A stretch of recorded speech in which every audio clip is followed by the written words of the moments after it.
Prashanti hospitals Warangal సమర్పించు యువ తెలంగాణ.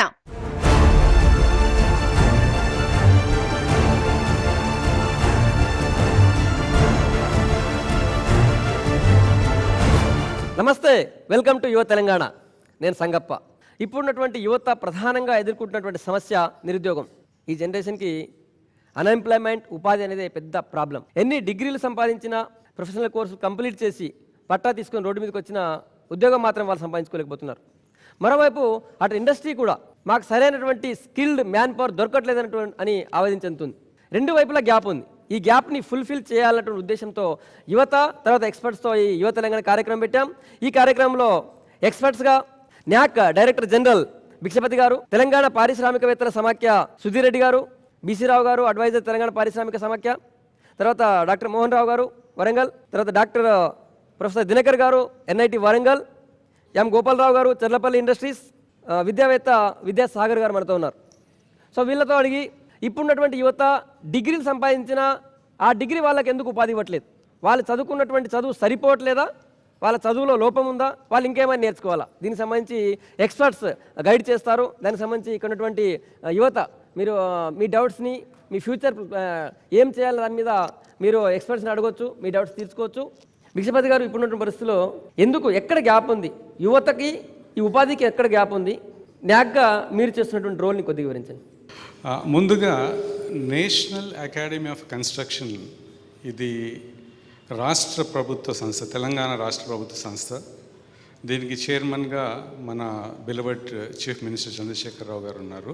ఈ సంస్థ యొక్క ముఖ్య ఉద్దేశం ఏంటంటే, ఒకటి చదువుకొని ఉద్యోగాలు లేకుండా, సరైన నైపుణ్యం లేకుండా ఉన్న యువతకి సరైన నైపుణ్యాన్ని ట్రైనింగ్ ప్రొవైడ్ చేయడం ఒకటి. రెండవది, ఆల్రెడీ వర్కింగ్ లెవెల్లో వర్కర్స్ ఉన్నారు, ఇంజనీర్స్ ఉన్నారు కన్స్ట్రక్షన్ సెక్టార్లో, వాళ్ళందరికీ కూడా మళ్ళీ నైపుణ్యం అభివృద్ధి చెందాలి.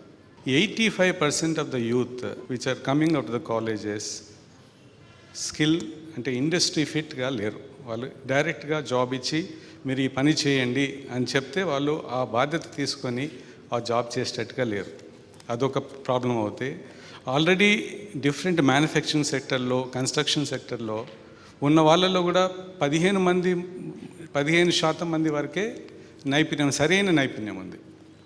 సో ఇప్పుడు ఆల్రెడీ యువతకి నైపుణ్యాన్ని మనం ఇవ్వాలి, పని చేసిన వర్కర్లకి నైపుణ్యాన్ని అభివృద్ధి చెందాలి. ఈ రెండూ చెందినప్పుడే మన యొక్క ప్రగతి, అంటే మన రాష్ట్రం యొక్క ఇండస్ట్రియల్ సెక్టర్లో, మ్యానుఫ్యాక్చరింగ్ సెక్టర్లో, కన్స్ట్రక్షన్ సెక్టర్లో సరైన ఇంప్రూవ్మెంట్ జరుగుతుందని నమ్ముతున్నాము. గ్రాడ్యుయేట్సే కాదు, మేము స్కూల్ డ్రాప్అవుట్స్ని కూడా మా దగ్గరికి తీసుకొని వాళ్ళకి 3 to 4 months యొక్క ట్రైనింగ్, అంటే free of cost, various construction సెక్టార్స్లో ఉన్న ట్రేడ్స్ అన్నిట్లో ట్రైనింగ్ ఇస్తుంటాం. Current youth is looking more for white collar jobs, అంటే ఈజీ జాబ్స్. అయితే మీకు మార్కెట్లో ఏముందో అది చూసుకొని దానికి సరి అయిన నైపుణ్యం తీసుకొని మన యువత అనేది ముందుకెళ్తే మీకు ఉద్యోగాలు దొరుకుతాయి.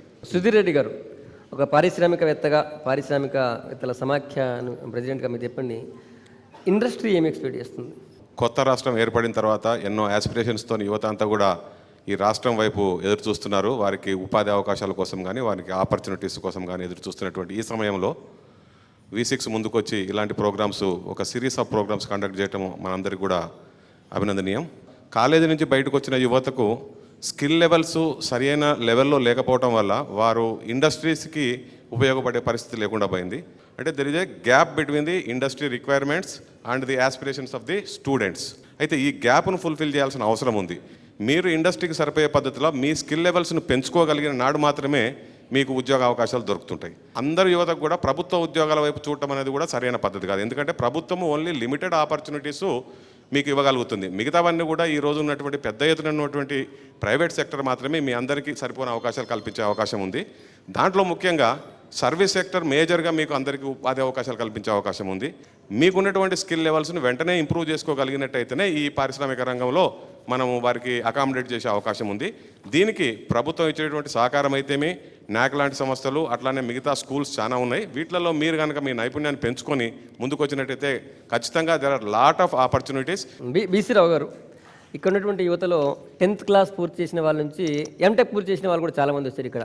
వీళ్ళే కాదు, టీవీ చూస్తున్నటువంటి లక్షలాది మంది కూడా ఈ కార్యక్రమం ద్వారా ఉద్యోగ అవకాశాలు, ఉపాధి అవకాశాలు ఏ రంగంలో ఎక్కువగా ఉంటాయి, దానికోసం మేమేం చేయాలి, మేము ఎక్కడ మిస్ అవుతున్నాం ఒక ఆతృత ఎదురు చూస్తున్నారు. మీరు చెప్పండి, డిగ్రీ ఇంజనీరింగ్ కంటే తక్కువ చదివిన వాళ్ళు ఏ రంగం వైపు పోవచ్చు, డిగ్రీ పూర్తి చేసిన వాళ్ళు, ఇంజనీరింగ్ పూర్తి చేసిన వాళ్ళు ఉద్యోగాలు రాకపోవడానికి కారణం ఏంటి? ఒకటి నేను సాధించాలి అనేటువంటి తపన మన తెలంగాణ బిడ్డల్లో రావాలి. ఈ తెలంగాణ ప్రాంతంలో ఎక్కడికి వెళ్ళినప్పటికీ నేను ఆ కమిట్మెంట్ తోటి ఉన్నాను. నేను ఖచ్చితంగా కంటిన్యూస్గా 6 గంటలు పనిచేస్తా, 3 గంటలు నన్ను నేను శిక్షణ చేసుకుంటూ నేషనల్ అకాడమీ ఆఫ్ కన్స్ట్రక్షన్ కావచ్చు, లేకపోతే తెలంగాణ ఇండస్ట్రియల్ ఫెడరేషన్ దగ్గర నుంచి వచ్చేటువంటి సహకారం కావచ్చు, వీటితోటి స్టేట్ గవర్నమెంట్, సెంట్రల్ గవర్నమెంట్ ఇందులో ఏవైతే స్కీమ్స్ ఉన్నాయో సుధీర్ రెడ్డి గారు చెప్పినట్టుగా ఈ స్కీమ్స్ని ప్రాపర్గా యూటిలైజ్ చేసుకునేటువంటి ప్లాట్ఫామ్ని ఇక్కడ మన తెలంగాణ యువతకు కల్పిస్తే ఒక్క బిల్డింగ్ కన్స్ట్రక్షన్ ఇండస్ట్రీలోనే మీరు నాకు అనేకమైనటువంటి విషయాలు చెప్పగలుగుతారు. మీకు ఏ ఫీల్డ్ ఇంట్రెస్ట్ అంటే ఒక్కొక్కళ్ళు దగ్గర ఒక 40-50 ఫీల్డ్స్ని మీరు చెప్పగలుగుతారు. నెక్స్ట్ వచ్చేటువంటి ఫీల్డ్ అంతా కూడా మేసన్స్ యాక్టివిటీస్ని తక్కువ చేస్తా pre engineered buildings, pre engineering construction అంటే మొత్తం అంతా ఒకటే ఫ్యాక్టరీలో తయారై లేకపోతే అనేక చోట్ల తయారై సైట్లోకి వచ్చి కేవలం ఇంత పెద్ద ఆడిటోరియంని ఒక 30 రోజుల్లో మాత్రమే నిర్మించగలిగేటువంటి టెక్నాలజీస్ వస్తున్నాయి. ఇక్కడ ఉన్న యువతకి చాలామందికి ఈ విషయాలు తెలుసు. ఇవాళ వాట్సాప్ యూజ్ చేస్తున్నారు, అనేక రకమైనటువంటి ఇంటర్నెట్ మీడియాలో చూస్తున్నారు. టెక్నాలజీ మనకు అందుబాటులో లేకపోయినప్పటికీ ఈ టెక్నాలజీ అనేది వరల్డ్ వైడ్గా ముందుకు తోసుకొని వస్తుంది. ఇట్లాంటి దాంట్లో మన యువత చాలా దూరంలో ఉన్నారు. దానికి national academy of construction, TIF పూర్తి సహకారాన్ని ఇవ్వగలుగుతుంది అనేటువంటి పూర్తి విశ్వాసం నాకుంది. దీనిలో ఎవరైతే ముందుకు రాగలుగుతారో మీరు ఇదే రోజు రిజిస్ట్రేషన్ కూడా చేసుకొని వాళ్ళ ఇంటెంట్ని చెప్పడానికి మొత్తం ఇక్కడ ఉన్నటువంటి టీం తప్పనిసరిగా సహకారం అందిస్తుంది. అలాగా డాక్టర్ మోహన్ రావు గారు, ఒక తెలంగాణ వాదిగా మీరు చెప్పండి, ఇప్పుడున్నటువంటి యూత్కి ఈ ఇండస్ట్రీకి గ్యాప్ గురించి వాళ్ళు చెప్పారు. మీకేమనిపిస్తుంది? ఈ యువత నిస్తేజంలో, నిరుత్సాహంలో ఎందుకుంది? వాళ్ళు ఏం చేస్తే బాగుంటుందని మీరే అనుకుంటారు ఒక తెలంగాణ వాదిగా? మన కాలేజీల్లో కానీ విద్యలో కానీ కావాల్సిన స్కిల్స్ డెవలప్ చేసి కావాల్సిన నైపుణ్యంతో ఇండస్ట్రీకి అందించాలి అనే భావన మన ప్రభుత్వాల్లో ఉంది కావచ్చు, కానీ మన ఇన్స్టిట్యూషన్లో కానీ మనం చదివే కాలేజీల్లో కానీ తక్కువైందండి. ఇప్పుడు వరంగల్లో చూస్తే చాలామంది అనుకుంటారు వరంగల్లో చాలా తక్కువ శాలరీస్ ఉన్నాయి, శాలరీస్ తక్కువ ఉంటాయని. వరంగల్లో ప్రైవేట్ సెక్టర్లో పనిచేసే వాళ్ళకి మ్యాక్సిమం వరంగల్లో ఎంత జీతం తీసుకునే వాళ్ళు ఉన్నారు అనుకుంటారు మీరు అనుకుంటున్నారు? చెప్పండి ఒకసారి. నేను ఒక ఎగ్జాంపుల్ చెప్తాను మీకు. ఒక గ్రాడ్యుయేట్ మా హెల్త్ కేర్ ఇండస్ట్రీలో అడ్మినిస్ట్రేటివ్ సైడ్ కానీ మార్కెటింగ్ కానీ నా దగ్గర 55,000 నుంచి 70,000 శాలరీ తీసుకునే వాళ్ళు వరంగల్లో ఉన్నారు. వాళ్ళు సాధించగలేంది మనం సాధించలేమా అంటే వాళ్ళకు ఉండే ఆ ఇంట్రెస్ట్ ఆ సబ్జెక్ట్ మీద దాంట్లో నేర్చుకున్నారు. వాళ్ళు కొత్తగా మీలాగే వచ్చారు. మీరేది ఏదైతే సెలెక్ట్ చేసుకున్న ప్రొఫెషన్కి వెళ్తారో దాని మీద ఇష్టాన్ని పెంచుకుని కష్టపడితే తప్పకుండా మీరు అనుకున్న లెవెల్కి వెళ్ళగలుగుతారు. వేరే ఇన్స్టిట్యూషన్ చేస్తున్న వాళ్ళకు ఇక్కడ కాకుండా కంపారిజన్ కాకుండా ఈ యూత్ ఎందుకు ఉపాధి అవకాశాలు చేరుకోలేకపోతుంది? మీరు ఏం గమనించారు ఇన్ని రోజులుగా? ముఖ్యంగా V6 వారికి అభినందనలు అండి. నా తెలంగాణ యువత కోసం ఏదో చేద్దామని మీరు పడుతున్న తమన్నకు మనస్ఫూర్తిగా మేము అభినందిస్తూ, నాకు ఈ తెలంగాణ రాష్ట్రం 69 నుంచి కూడా నేను ఒక మెంబర్గా పోరాడుతున్నా. 69 5వ తరగతిలో ఉన్నప్పుడు ఒక రోజుకు జైలు పోయిన వాడిని. ఈ తెలంగాణ రాష్ట్రం ఏర్పడిన తర్వాత ఇప్పుడు పరిస్థితులు చూస్తుంటే నాకు ఒక విద్యార్థిగా మారి అవకాశాన్ని తీసుకొని ఇంకా పైకి పోదునా అన్నంత ఉత్సాహంగా ఉంది. మన మొత్తం దేశంలో 4,000 ఇంజనీరింగ్ కాలేజెస్, 4,000 టెక్నికల్ ఇన్స్టిట్యూషన్స్ ఉంటే ఈ మధ్య ప్రపంచం మొత్తంలో అత్యున్నతమైన 400 ఇన్స్టిట్యూషన్స్ను బయటికి తీశారు. ఆ 400 ఇన్స్టిట్యూషన్స్లో ఇండియాలో కేవలం 4 లేదా 5 మాత్రమే ఉన్నాయి. మేజర్గా మీరు అడిగిన ప్రశ్నకు నేను చెప్పేది ఏంటి సార్ అంటే, NIT వరంగల్ తీసుకున్నట్టయితే మొత్తం దేశం నుంచి విద్యార్థులు రావటం, తర్వాత వేరే కంట్రీస్ నుంచి కూడా 30 కంట్రీస్ నుంచి కూడా విద్యార్థులు రావటం, వచ్చేటప్పుడే కొద్ది గొప్ప స్టాండర్డ్ ఉన్న విద్యార్థులు రావటం, ఇక్కడ మేము డిజైన్ చేసిన కరికులం కానివ్వండి, మేము చెప్పే ల్యాబొరేటరీ కానివ్వండి, పాఠాలు కానివ్వండి, లేకపోతే మేము చేసే ఎక్స్ట్రా కరికులర్ యాక్టివిటీస్ అంటాం. అంటే క్లాస్ రూమ్లో చెప్పే పాఠాలు కాకుండా క్లాస్ రూమ్ బయట కూడా బోల్డని ప్రోగ్రామ్స్ మేము కండక్ట్ చేసి వాడిని ఒక విద్యార్థిగా కాకుండా దేశానికి పనికొచ్చే ఒక ప్రోడక్ట్గా మేము తయారు చేస్తాం. ఈరోజు ఒక బీటెక్ స్టూడెంట్ రాసే ఎగ్జామ్కి 10th క్లాస్ రాసే స్టూడెంట్ రాసే ఎగ్జామ్కి ఏమీ తేడా లేదు. 10th క్లాస్ రాసే స్టూడెంట్ ఆల్ ఇన్ వన్ అనే ఒక గైడ్ కొంటాడు, సైన్సు, మ్యాథ్స్, ఫిజిక్స్. అదేవిధంగా బీటెక్ స్టూడెంట్ కూడా ఆల్ ఇన్ వన్ అనే ఒక గైడ్ కొంటాడు. అందులో వాడికి ఒక సెమిస్టర్లో 6 సబ్జెక్టులు ఉంటే 6 సబ్జెక్టులో ఇంపార్టెంట్ క్వశ్చన్స్ ఆన్సర్స్ ఉంటాయి. ఇవన్నీ కూడా ప్రొఫెషనల్ కోర్సెస్ అండి. మీరైతే ఎట్లా ఉద్యోగం కోసం తిరుగుతున్నారో మీకంటే భయంకరంగా ఇండస్ట్రీ వాడు కూడా ఎంప్లాయ్మెంటు చేయగలిగే వ్యక్తి కోసం తిరుగుతున్నాడు. మీకు 2 రేట్లు ఎక్కువ తిరుగుతున్నాడు. చేయటానికి మీరు సిద్ధంగా ఉన్నారు, కానీ మీ ఎండ్ ప్రోడక్టు, ఎండ్ సైడు మీకు అంతగా లేదు. దేశం మొత్తంలో సంవత్సరానికి 15 లక్షల మంది ఇంజనీరింగ్ విద్యార్థులు బయటకు వస్తే కేవలం 2 లక్షల మందికి ఉద్యోగాలు దొరుకుతున్నాయి. 13 లక్షల మంది ఉద్యోగాలు దొరకట్లేదు. స్టూడెంట్స్ ఉద్యోగం చేయడానికి రెడీగా ఉన్నారు. వీళ్ళ నైపుణ్యాలు, వీళ్ళ స్కిల్స్, తర్వాత కమ్యూనికేషన్ స్కిల్స్ అనండి, రకరకాల స్కిల్స్కి మనం ఇంప్రూవ్ చేస్తే వీళ్ళ సామర్థ్యం మీద మాత్రం నాకు ఎటువంటి అనుమానం లేదు. Right sir, exact sir. మేము కూడా అదే, మా ప్రయత్నం కూడా అది ఇండస్ట్రీకి ఇటు యూత్కి మధ్య ఉన్నటువంటి గ్యాప్ని ఫుల్ఫిల్ చేయాలన్న ఉద్దేశం, దానికి బ్రిడ్జ్గా ఉండాలని, వారధిగా ఉండాలని ప్రయత్నం చేస్తున్నాము. దినకర్ గారు, మిగతా స్పీకర్స్ దగ్గరికి వచ్చే ముందు ఒక్కసారి యూత్తో మాట్లాడుతాను. మీ డౌట్స్ని, మీరు అడిగేటువంటి డౌట్ కనీసం కొన్ని వేలాది మందికి ఉంటుంది. నేను ఈ కోర్స్ చదివాను, డిగ్రీ చేశాను, బీకామ్ చేశాను, అయినా నాకు ఎక్కడ కూడా అకౌంటెంట్ ఉద్యోగం రావట్లేదని భావన మీలో ఉన్నట్టయితే, మీలాగే బీకామ్ చదివి ఉద్యోగం రాని వాళ్ళు లక్షల మంది ఉంటారు. At the same time engineering వాళ్ళ పరిస్థితి అదే ఉంటుంది, అటు అకాడమిక్ డిగ్రీస్ చేసిన వాళ్ళ పరిస్థితి కూడా అదే ఉంటుంది. కాబట్టి మీరు అడిగే ప్రశ్న చాలా ఇంపార్టెంట్ అది. కాబట్టి నీ ప్రశ్నకు ఎక్స్పర్ట్ ఇచ్చేటువంటి సమాధానము నీలాగే ఇంకో 50 మందికి పనికొస్తుంది. మీరు ఇండస్ట్రియలిస్ట్గా మీరు చెప్పండి, మీకు ఎట్లాంటి యూత్ కావాలి, మీరు ఎట్లాంటి వాళ్ళు ఎక్స్పెక్ట్ చేస్తున్నారు? ఓరుగల్లు ప్రాంతం అనగానే చైతన్యవంతమైన ప్రాంతం అనే మన దేశం మొత్తం కూడా తెలిసేది. ఈరోజు V6 ఈ కార్యక్రమం నిర్వహించడం అనేది చాలా అవసరం, చాలా ఉపయోగకరమని నేను భావిస్తున్నాను. చిన్న తరహా పరిశ్రమల ప్రతినిధిగా సుమారు హైదరాబాదులో ఉన్నటువంటి 30 పారిశ్రామిక వాడలలో మేము నిరంతరము ఈ యొక్క ఎంప్లాయ్మెంట్ గురించి చర్చిస్తూ ఉంటాం. ఎప్పుడు చూసినా మ్యాన్ పవర్ షార్టేజ్ ఉంటుంది మాకు, ఎప్పుడు విన్నా నిరుద్యోగం అని వినపడుతుంటుంది. 2 వైపులా గ్యాప్ ఉంది. మరి ఎందుకు ఈ 2 వైపులా గ్యాప్ ఉండదు? ఇక్కడ నిరుద్యోగం ఎందుకు ఉంది? అక్కడ చిన్నతర పరిశ్రమలలో ఉద్యోగాలు కావాల్సినటువంటి యువతి యువకులు ఎందుకు లభించట్లేము అనేది పెద్ద ప్రశ్నగా మారింది.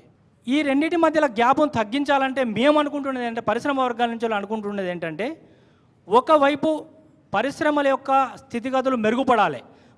పరిశ్రమల యొక్క స్థితిగతులు మెరుగుపడాలంటే కేంద్ర రాష్ట్ర ప్రభుత్వాలు ఇక్కడ జరుగుతున్న ఉత్పత్తులకు జాతీయంగా, అంతర్జాతీయంగా వాటికి మార్కెటింగ్ అవకాశాలు కల్పించాలి. ఆ యొక్క పరిశ్రమల యొక్క ఉత్పత్తి పెరుగుతుంది, దాని ఆదాయం పెరుగుతుంది. ఆ ఆదాయం పెరగడం ద్వారా అందులో తీసుకున్న ఉద్యోగులకు జీతభత్యాలు కూడా పెరగడం వల్ల మన యువకులు ఆ జీతభత్యాలకు ఆకర్షితులు అవుతారు.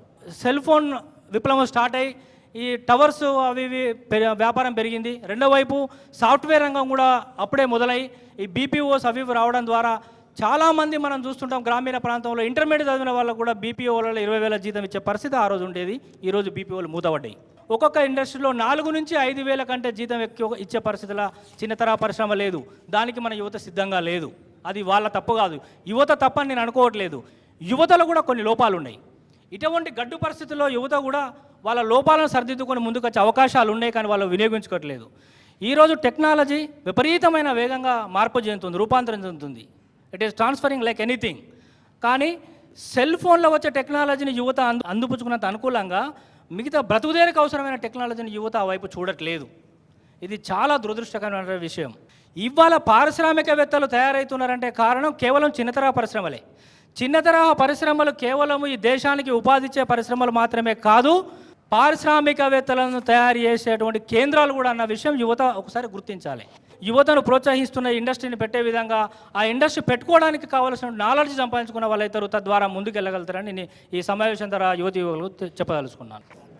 పురుషోత్తం గారు, ఇండియన్ మ్యాన్ పవర్కి విదేశీయులందరూ కూడా పెద్ద ఆసక్తి చూపిస్తుంటారు, కావాలని కోరుకుంటారు. కానీ అక్కడికి వెళ్ళేసరికి కమ్యూనికేషన్లో వీళ్ళు వీక్ ఉన్నారటువంటి అపోహ ఒకటి బాగా ఉంది.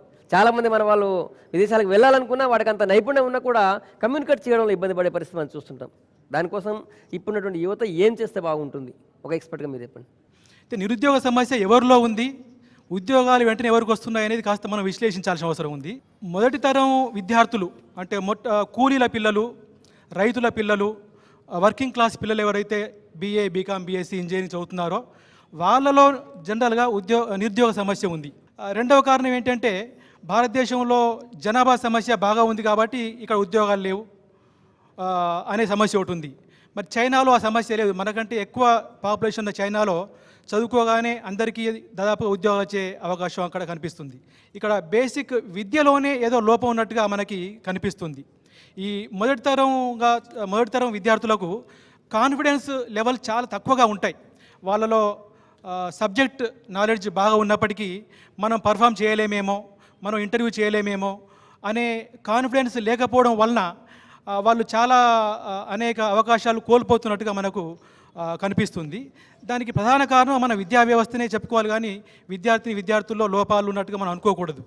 ఉదాహరణకి ఈ గ్రామీణ ప్రాంతాలు పేద పిల్లలు వస్తున్నటువంటి పరిస్థితులలో ఇంజనీరింగ్ కాలేజ్ తీసుకుందాం. మన ఇంజనీరింగ్ కాలేజెస్ వీళ్ళకి 9 o'clockకి క్లాసెస్ స్టార్ట్ అయితే టీచర్సు, స్టూడెంట్సు అందరూ బస్సుల్లో వెళ్ళి 9 o'clockకి కాలేజెస్కి వెళ్తారు. మళ్ళీ 5 o'clockకి కాలేజ్ ఖాళీ అయిపోతుంది. అక్కడ కాలేజీలో ఎలాంటి యాక్టివిటీ ఉండదు. లర్నింగ్ ఎన్వైరన్మెంట్ కూడా నేర్చుకునే పరిస్థితి, వాతావరణం ఇళ్లలో ఈ మొదటి తరం పిల్లలకి ఉండదు. ఇవి ముఖ్యమైన కారణాలు నిరుద్యోగానికి కారణానికి. కొంత మిత్రుల నుంచి ఎవరైనా ఒక సార్, నా పేరు కన్నం సునీల్, కాకతీయ యూనివర్సిటీలో పీజీ చేస్తూ ఉన్నాను. సంవత్సరానికి సుమారుగా ఆ డిగ్రీ పట్టా పట్టుకొని లక్షల మంది కూడా బయటకు వస్తూ ఉన్నారు. ప్రభుత్వం ఇప్పటి వరకు ఈ 4 సంవత్సరాల వరకు కూడా ఎటువంటి నోటిఫికేషన్ ఇవ్వకపోవడం వల్ల ఎక్కువ నిరుద్యోగం రావడం జరిగింది. ముఖ్యంగా గవర్నమెంట్ ఏదైతే ఇయర్లీ వచ్చేటువంటి ప్రోడక్ట్ లక్షల కొద్దీ మంది వస్తున్నారో ఆ ఇయర్లీ నోటిఫికేషన్ ఇవ్వడం, దాని ద్వారా ఆ ఇయర్లీ వచ్చేటువంటి విద్యార్థులకు నిరుద్యోగం రూపుమాపడం అనేది ప్రతి ఏటా గవర్నమెంట్ నోటిఫికేషన్ ఇస్తే ఫుల్ఫిల్ అయిపోతుంది కంపల్సరీ. సార్ నమస్కారం సార్, నా పేరు కరుణాకర్. నేను ఇక్కడ గవర్నమెంట్ కాలేజ్లో బీఎడ్ చేస్తున్నాను ప్రస్తుతం. మాది నిరుపేద కుటుంబం. నేను మామూలుగా ప్రభుత్వ పాఠశాలలో తెలుగు మీడియం చదువుకొని బీఎడ్ వరకు వచ్చాను ఇక్కడ గవర్నమెంట్ కాలేజ్లో. కానీ ప్రస్తుతం మార్కెట్లో ఇప్పుడు ఆంగ్ల విద్యా బోధనకు ప్రాతినిధ్యం ఎక్కువ ఉంది. తెలుగు మీడియం చదువుకొని ఇక్కడ వరకు వచ్చినాం. ఇక్కడ బీఎడ్ కూడా తెలుగు మీడియంలో చదువుతున్నాం. తీరా బయటకు వెళ్తే మార్కెట్లో ఇంగ్లీష్ మీడియంకు వాల్యూ ఉంది కాబట్టి వాళ్ళు ఇంగ్లీష్ బ్యాక్గ్రౌండ్ స్టూడెంట్స్ని టీచర్గా కోరుతున్నారు. ఇప్పుడు మా పరిస్థితి ఏమైందంటే అటు నైపుణ్యం నేర్చుకోలేని స్థితిలోనూ ఈ విధంగా తెలుగు మీడియం పాఠశాలలు ఏవైతే ఉన్నాయో అందులో బోధించలేని పరిస్థితి ఉంది. ఎందుకంటే అందులో 3,000, 4,000, 5,000 జీతాలకు పనిచేయడం చాలా కష్టం అవుతుంది. రైట్ కరుణాకర్, మీ పాయింట్ నాకు అర్థమైంది. కూర్చోండి. ఇది పురుషోత్తం గారు చెప్పాలి. పురుషోత్తం గారు, గవర్నమెంట్ స్కూల్లో చదివచ్చాము. ఇప్పుడు ఉన్నటువంటి పరిస్థితుల్లో మొత్తం కార్పొరేట్ ఎడ్యుకేషన్ కావచ్చు, లేకపోతే నెక్స్ట్ గవర్నమెంట్ చెప్తున్నటువంటి KG to PG విద్య కూడా కావచ్చు, మొత్తం ఇంగ్లీష్ మీడియం ఉంటుంది. సో వాళ్ళతో మేము పోటీపడి అక్కడ చేరుకోగలమా అనేది కరుణాకర్ డౌట్. అట్లాంటిదే లక్షల మంది గ్రామీణ విద్యార్థుల డౌట్ కూడా అది. KG to PG అనే కాన్సెప్ట్ ఒక హైప్ తీసుకొచ్చి ప్రవేశపెడుతున్నామన్నారుగా. ఇంతవరకు అయితే KG to PG ప్రవేశపెట్టలేదు. ఆ తర్వాత వస్తా లేదని తర్వాత ముందైతే గవర్నమెంట్ కాన్సెప్ట్ ఉంది. ఎట్ ద సేమ్ టైం ఇప్పుడు వరంగల్ తీసుకోండి, కరీంనగర్ తీసుకోండి, హైదరాబాద్ తీసుకోండి, మొత్తం ఇంగ్లీష్ మీడియం స్కూల్సే ఉన్నాయి.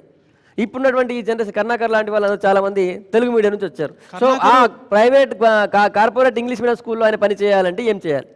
కర్ణాకర్ కానీ ఇతర విద్యార్థుల సందేహంలో ఉన్నట్టు పాయింట్ ఏంటంటే, ఎలాగైతే ప్రైవేట్ స్కూల్స్ చిన్న టౌన్స్లో ఉన్న చిన్న ప్రైవేట్ ఇంగ్లీష్ మీడియం స్కూల్స్ కానీ, హైదరాబాద్ లాంటి సిటీలో ఇంటర్నేషనల్ ప్రైవేట్ స్కూల్స్లో కానీ బోధించే వాళ్ళంతా కూడా ఇంగ్లీష్ మీడియంలోంచి వచ్చిన వాళ్ళు మాత్రమే కాదు. చాలామంది 50% ఆఫ్ దెమ్ 50% వరకు ఈ ప్రైవేట్ ఇంగ్లీష్ మీడియం స్కూల్లో బోధించే వాళ్ళు కూడా తెలుగు మీడియం నుంచి వచ్చిన వాళ్ళే. అది తెలుగు మీడియం స్కూల్ కానీ ఇంగ్లీష్ మీడియం స్కూల్ కానీ, Telugu medium students can also go and perform in English medium schools. మీ అందరూ కూడా తెలుగు మీడియం చదివి తెలుగు మీడియంలో బీఎడ్ చేసిన వారు కూడా ఇంగ్లీష్ మీడియం సిస్టంలో బోధించగలుగుతారు. నిర్మాణ రంగం అనగానే చాలామంది తెలిసింది మేషన్ పని, మేస్త్రి ఉంటారు, ఆ తర్వాత కూలీలు ఉంటారు. కానీ మీరు చెప్తున్నారు, మీ దగ్గర మీ బ్రోచర్ నా దగ్గర ఉంది, మీ బ్రోచర్ ఉంది. ఈ బ్రోచర్లో దాదాపు ఒక 50 రంగాల్లో మీరు 5th క్లాస్ నుంచి ఇంజనీరింగ్ వరకు వాళ్ళకంతా ట్రైనింగ్ ఇస్తామని మీ బ్రోచర్లో పెట్టారు. చెప్పండి, మీరు దాని గురించి చెప్పండి. నిర్మాణ రంగంలో ఎవరెవరికి ఎలాంటి అవకాశాలు ఉంటాయి చెప్పండి. ఇది చాలా మంచి ప్రశ్న అండి. ఇప్పుడు మనం కరుణాకర్ యొక్క ఫ్రస్ట్రేషన్ చూసాము. కరుణాకర్ లాంటి ఎంతోమంది యూత్ ఫ్రస్ట్రేషన్ అదే ఉంది. ఏంటంటే ఇప్పుడు లాస్ట్ 2014 సెన్సస్ చూడండి, సెన్సస్ లోపల 0 to 24 ఇయర్స్ ఏజ్ గ్రూప్ 30% ఉన్నారండి. డిమాండ్ ఏ సెక్టార్లో ఉందో చూసుకోండి. అది ఇప్పుడు రియల్ ఎస్టేటు, కన్స్ట్రక్షన్ అనేది చాలా డిమాండ్ ఉన్న సబ్జెక్ట్. ఎందుకంటే నగరానికి ఒక మెట్రో వస్తుంది, అలాగే ప్రతి నగరాలకి ఫ్లైఓవర్స్ రావాలి, రోడ్స్ రావాలి, ఇండస్ట్రీ కట్టాలంటే కూడా బిల్డింగ్లు కట్టాలి. సో ప్రతిదానికి ముఖ్యంగా civil engineering or construction sector అనేది చాలా ఇంపార్టెంట్. సో ఇది చాలా డిమాండ్ ఉన్నది. దీనికి మన యూత్ అనేది ఈ what is that call Europe లోపల ఇటువంటి జాబ్స్ చేసేవాళ్ళు సాఫ్ట్వేర్ ఇంజనీర్స్, తర్వాత ప్రొఫెషనల్ మేనేజ్మెంట్ ఉంటారు కదా, వాళ్ళకంటే కూడా ఎక్కువ ఎర్న్ చేస్తుంటారు. ఇప్పుడు మనం అది రావడం లేదు, మనకు ఉద్యోగం రావడం లేదని ఫ్రస్ట్రేట్ అవ్వకుండా మేము అంటే నేషనల్ అకాడమీ కన్స్ట్రక్షన్లో ఎన్ని కోర్సులు పెట్టామంటే 3 months to 4 months కోర్సెస్. ఇప్పుడు ఇంటర్మీడియట్ క్వాలిఫికేషన్ ఉన్న వాళ్ళు జనరల్ వర్క్ సూపర్వైజరు లేకపోతే హైవే వర్క్ సూపర్వైజర్ అని ఉంటుందన్నమాట. గ్రాడ్యుయేట్స్ కూడా జాయిన్ కావచ్చు, అంటే మినిమం క్వాలిఫికేషన్ ఇంటర్మీడియట్ పెట్టినాం. అంటే ఇప్పుడు వాళ్ళకు మా దగ్గర కాంట్రాక్టర్స్ ఉన్నారు, గవర్నమెంట్ కాంట్రాక్టర్స్ ఉన్నారు, లేకపోతే పెద్ద పెద్ద బిల్డింగ్స్ కట్టే వాళ్ళు ఉన్నారు, వాళ్ళకు సూపర్వైజర్స్ లేరు. సో మీకు 3 నెలల లోపల మీకు యాక్చువల్లీ బిల్డింగ్ అనేది ఎట్లా ముగ్గుపోయాలి, దాని కన్స్ట్రక్షన్ స్టేజ్, ఫుటింగ్స్ ఏంటి, అదేంటి, అలాగే రోడ్లు అనేది ఎట్లా మార్కౌట్ చేయాలి, ఇవన్నీ కూడా మేము నేర్పుతాం. యాక్చువల్లీ మాకు పెద్ద డేటాబేస్ ఉంది కంపెనీస్ నుంచి. మాకు ఇంతమంది మ్యాసన్స్ కావాలి, ఇంతమంది బార్ బెండర్స్ కావాలి. అయితే ఈ కన్స్ట్రక్షన్ సెక్టర్లో ఏంటంటే యువతకు కొద్దిగా శరీర దారుఢ్యం ఉండాలి, పని చేసే తప్పని ఉండాలి. అంటే కష్టమైన పని కొద్దిగా, అంటే మరీ కష్టమైన కాదు, కొద్ది కష్టమైన పని. నెక్స్ట్ ఇక్కడ నుంచి ఎవరు మాట్లాడడం మైకేనా అమ్మాయికి? ఒక గురుగారు అన్నారు, ఇక్కడ కమ్యూనికేషన్ స్కిల్స్ లేవు, సామర్థ్యం లేదు అని అన్నారు. ఎప్పుడు మీరు అంటూ ఉన్నారు సామర్థ్యం లేదు, అది లేదు, ఇది లేదని. అసలు రావడానికి మీరు మాకు ఒక ప్రోగ్రామ్ అంటూ లేదు. 10th వరకు ఎంత పర్సంటేజ్ రావాలి, ఫస్ట్ ర్యాంక్ రావాలి, 99.9 రావాలని చూస్తున్నారు. తర్వాత ఇంటర్లో ఫస్ట్ రావాలి, తర్వాత ఎంసెట్ ర్యాంక్ కొట్టాలి, తర్వాత బీటెక్ చేయాలనే చూస్తున్నారు. కానీ ఒక కమ్యూనికేషన్ స్కిల్స్ అనేవి మాకు ప్రొవైడ్ చేయట్లేరు. అలాంటప్పుడు మాకు ఇంత కమ్యూనికేషన్ స్కిల్స్ ఎలా వస్తాయి? మాకు దీని మీద కొంచెం మీ సమాధానం. రైట్, సరే. మీ పేరేంటమ్మా? నా పేరు సౌమ్య అని. విద్యా సంస్థల నుంచి సాగర్ గారు ఉన్నారు. సాగర్ గారు సౌమ్య అడిగినటువంటి ప్రశ్నకి ఆన్సర్ చెప్పండి. క్రికెట్లో సిక్సర్ కొడితే ఎంతో సంతోషం కనబడుతుంది. V6కు అభినవ రుద్రమదేవులు, రేచర రుద్రసేనలు మీ చప్పట్లే వారి సన్మాన దుప్పట్లు. కరుణాకర్ మాట్లాడిన దాంట్లో sir is a gifted student. బీఎడ్లో seat government college of education లష్కబార్లో నీకు సీట్ వచ్చిందంటే you are the merit student. IASE Hyderabad Masab tank తర్వాత వచ్చే సీట్ అంతా government college of education. There I retired as a lecturer. నీ స్కిల్ నీకు తెలియదు. ఒక్కసారి నాన్న సైకిల్ నువ్వు చిన్నప్పుడు కాంచి దొక్కినావు, బొంగెక్కినావు, సీట్ ఎక్కినావు, కాళ్ళు అందకపోతే రాయి మీద ఎక్కి సార్ సహాయం తీసుకొని సీట్ ఎక్కి ఆ తర్వాత కట్లు కొట్టినావు నువ్వు. అదే నిపుణత, అదే కౌశల్యం, అదే స్కిల్. స్కిల్ అనేది ఎక్కడనో దొరకదు, మన దగ్గరనే ఉంటుంది. అసాధ్యం కాదు, ఐ కెన్ డూ ఇట్. అక్కడ ఇంగ్లీష్ మెథడాలజీ తీసుకున్నాడు కరుణాకర్, బహుశా నాకు తెలియకపోతే నేను మళ్ళీ చెప్తాను నీకు. ఆ ఇంగ్లీష్ మెథడాలజీ తీసుకున్నప్పుడు ఇంగ్లీష్ స్కిల్ ఎందుకు నేర్చుకోలేవు? అసాధ్యం కాదే. రిహార్సల్ చేసుకో, మనన చేసుకో, మచ్చిక చేసుకో, సాధ్యం చేసుకో. నేను చేయగలనేటువంటి పాజిటివ్ సెన్స్ ఉంటే తప్ప ఎప్పుడు సాధ్యం కాదు. 126,34,37,611 మంది ఉన్నటువంటి మన భారతదేశ జనాభాలో 2020కి 64% యువత మన భారతదేశందే. ఎస్ఎస్సి తర్వాత ఏంటిదని సంగప్ప గారు అడిగారు. ఎస్ఎస్సి తర్వాత మెడికల్ ల్యాబ్ టెక్నీషియన్ ఉన్నది, రూరల్ టెక్నీషియన్ ఉన్నది, ఎలక్ట్రికల్ టెక్నీషియన్ ఉన్నది, ఆటోమొబైల్ టెక్నీషియన్ ఉన్నది. ఇంటర్మీడియట్ తర్వాత 5 years లా కోర్స్ ఉన్నది. అటానమస్ బాడీ లాగా మీరు మీకు మీరే బాస్. ఇవన్నీ ఎందుకు చేయం మనం? ఇక్కడెక్కడో కాదు, కాకపోతే శిక్షణ అనేది శిక్షలాగా ఉన్నది, లైట్గా తీసుకుంటున్నాం మనం. నీ స్కిల్స్ కోసము నేర్పడానికి చాలామంది ఇక్కడ ఉన్నారు, ఫ్రీగా చెప్పేటోళ్ళు ఉన్నారు. కానీ ఫ్రీగా చెప్తే రారే. తెలుగు మీడియంలో చదివినటువంటి మన బుర్ర వెంకటేశమే ఎగ్జాంపుల్. ఐఏఎస్ ప్రిన్సిపల్ సెక్రటరీ ఎట్లా అయినరు. ఇక్కడ చదువుకున్న వాళ్ళంతా కూడా మల్టీపర్పస్ హై స్కూల్, నేను కూడా అంతే, తెలుగు మీడియం, మొత్తం తెలుగు మీడియమే. ఏమైంది వాళ్ళ స్కిల్ నేర్చుకున్నాం. నాట్తో సహా ఇట్లాంటి చాలా ప్రభుత్వ ఇన్స్టిట్యూషన్స్ చాలా ఉన్నాయి, ట్రైనింగ్ సెంటర్స్. మీరు మీ స్టడీస్ కంప్లీట్ చేసుకున్న తర్వాత దాని గురించి సుధీర్ రెడ్డి గారు, చిరంజీవి గారు, తర్వాత డీజీ గారు చెప్తారు. ముందుగా ఇక్కడ నుంచి మరొకరు. సార్, మీరు 20,000 శాలరీ ఇస్తా అన్నారు కదా, దానికంటే ఒక పాయింట్, ఇండస్ట్రియల్ రంగంలో మీకు ఎన్నో ప్రాఫిట్స్ వస్తున్నాయి. 2% ఖర్చు పెట్టి గ్రామీణ ప్రాంతాలు అంటే 8680 గ్రామాలు ఉన్నాయి తెలంగాణలో. ఎంతమందిని తీసుకొచ్చి రిక్రూట్మెంట్ ఇచ్చారు?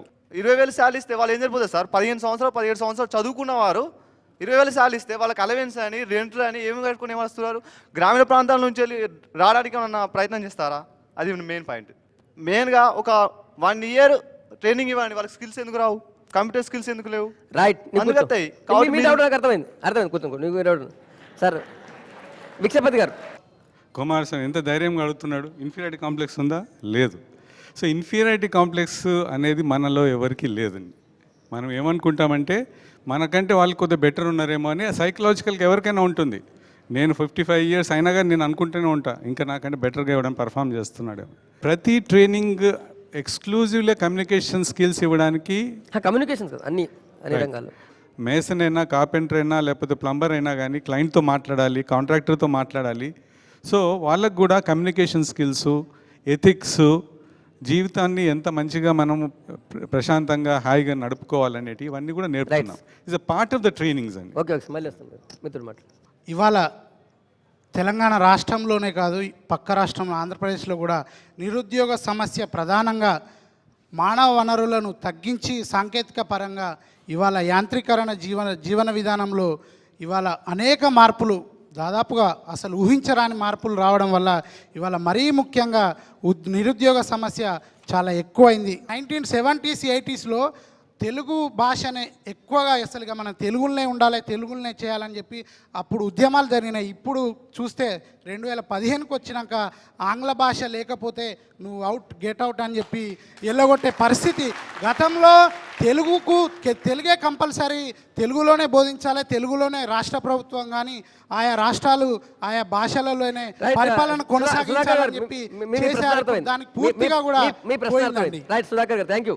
మీ ప్రశ్న అర్థం. కాకపోతే మాతృభాష మీద మమకారం ఉండడం తప్పు లేదు. కానీ ఇంతకుముందే న్యాగడీజ్ గారు చెప్పినట్టుగా ఎక్కడో యూపీ నుంచి, బీహార్ నుంచి వచ్చిన వాళ్ళు కూడా ఇక్కడ పని చేయగలుగుతున్నారంటే వాళ్ళకి ఇంగ్లీష్ భాషకు సంబంధించి 4 ముక్కలు రావడం వల్ల ఈరోజు ఇంగ్లీష్ వచ్చింది అంటే నువ్వు దేశంలో కాదు విదేశాలు కూడా పనిచేయచ్చు. మాతృభాష మీద మమకారం పెంచుకోవాలి. అట్ ద సేమ్ టైం ప్రపంచంలో చలామణిలో ఉన్నటువంటి లాంగ్వేజ్ కూడా నేర్చుకోవాల్సిన అవసరం చాలా ఉంది. రైట్ డాక్టర్ గారు, మీరేమని చెప్తారు అనుకుంటే వాటికి? మనం చదువుకున్న చదువుకి 10th కావచ్చు, ఇంటర్మీడియట్ కావచ్చు, డిగ్రీ కావచ్చు, మనకు ప్రొఫెషన్ సెలెక్ట్ చేసుకొని దాంట్లో మన ఎంత నైపుణ్యం ఉంది, అసలు మన మీద మనకు పూర్తిగా నమ్మకం ఉందా లేదా, మనం చేసే పనికి న్యాయం చేయగలమా, మన సొసైటీలో ఎన్ని రకాలు చేయగల పనులు ఉన్నాయి. ఇప్పుడు సార్ చెప్పినట్టు ఒక్క కన్స్ట్రక్షన్ ఇండస్ట్రీలోనే 50 రకాల కోర్సులు ఉన్నాయి. మనం ఎంతవరకు ఒక డిగ్రీ తీసుకుంటున్నామో, డిగ్రీ కావాలనుకుంటున్నామే కానీ ఈ డిగ్రీలో నాకు ఎంత వాల్యూ ఉంది, నాకు ఎంత సబ్జెక్ట్ వచ్చిందని మాత్రం మనం ఆలోచించట్లేదు.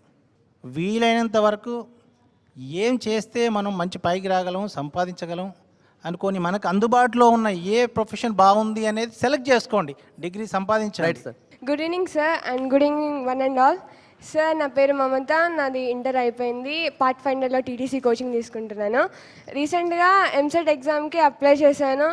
ఫీ ఎంత అంటే బీసీ విద్యార్థులకు ఇంత అమ్మా, ఎస్టీ ఎస్సీ వాళ్ళకి ఇంత అని అంటే ఏంటి ఆ డిఫరెన్స్? ఆల్ ఆర్ ఈక్వల్ అనే రాజ్యాంగం మా స్టూడెంట్స్ దగ్గరకు వచ్చేసరికి డిఫరెన్స్ ఎందుకు చూపిస్తుంది? నీ డౌట్కి వేదిక ఏది కాదు. యాక్చువల్లీ మిత్రులారా, ఒకటి మీరు అడుగుతున్నటువంటి ప్రశ్న మీలాంటి కొన్ని వేల మందికి సంబంధించిన ప్రశ్నగా ఉద్యోగానికి కేవలం ఇది ఉపాధికి సంబంధించి, ఉద్యోగాలకు సంబంధించి పెట్టినటువంటి ప్రోగ్రాం. తెలంగాణ రాష్ట్రం ఏర్పడగానే మన బతుకులను బాగుపడతారనే హోప్తో అందరూ ఉన్నాము. కానీ ఇప్పుడు చాలా ఇండస్ట్రీస్ వస్తున్నాయి, ప్రభుత్వం చాలా ఇండస్ట్రీస్ దేశాలను తిరిగి తీసుకొస్తుంది. ఆ పరిశ్రమలన్నింటిలో కూడా మీరు ఉపాధి అవకాశాలను ఎట్లా అందిపుచ్చుకోవాలి అనేదే అది చెప్పేందుకే మేము హైదరాబాద్ నుంచి ఇంతమంది ఎక్స్పర్ట్ని తీసుకొచ్చాం. Yes, good evening sir. నా పేరు Raj Kumar, university law college student.